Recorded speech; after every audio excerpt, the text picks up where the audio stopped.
don't miss out, subscribe and tap the bell icon. In an age where personal exposure is often mistaken for authenticity, keeping your life private has become an act of strength and intelligence. Society is rapidly shifting toward a culture of constant broadcasting. People post their goals before they've even started pursuing them, announce relationships before they're stable, and share struggles not to resolve them, but to be seen enduring them. There is now an expectation to speak, to comment, to explain yourself at every turn. But just because everyone else is doing it doesn't mean it's wise. In fact, it's often dangerous. The more you reveal, the more you give away your leverage. You become predictable, accessible, and emotionally vulnerable to others' manipulation, whether intentional or not. Silence, when used intentionally, is one of the most underrated forms of power.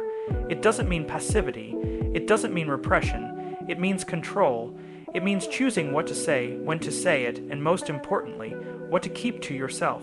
When you remain quiet about your plans, your inner world, your fears, and your victories, you preserve a sacred kind of independence.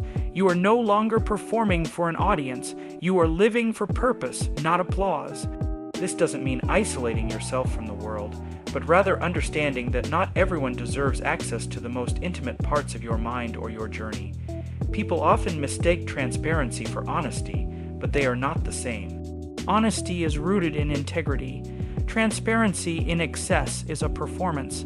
Some people reveal too much not because they are brave, but because they are afraid of being misunderstood. They overshare as a defense mechanism, trying to control how others see them.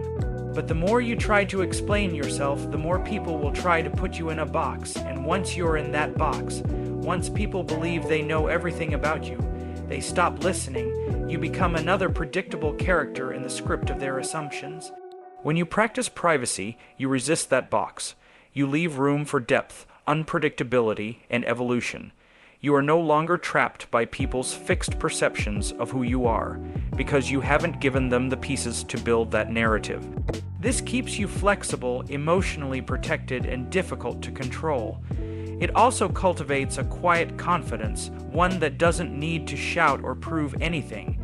People who are truly secure in themselves don't announce every achievement. They don't advertise every change. They move silently, and their results speak on their behalf.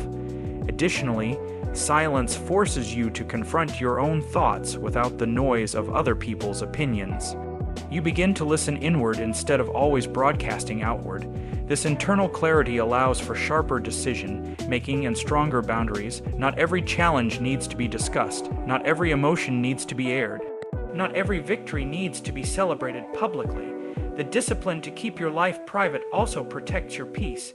You no longer invite unnecessary judgment, envy, or unsolicited advice. You are free to build, fail, learn, and grow in silence, where true transformation often happens.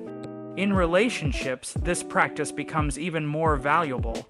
When you don't feel the need to disclose everything, you protect both yourself and others. You leave space for trust to be earned, not assumed. You allow people to discover you gradually, which leads to deeper, more meaningful connections. Being private doesn't mean being cold or secretive. It means being discerning. It's the understanding that vulnerability is powerful only when shared with the right people, at the right time, for the right reasons.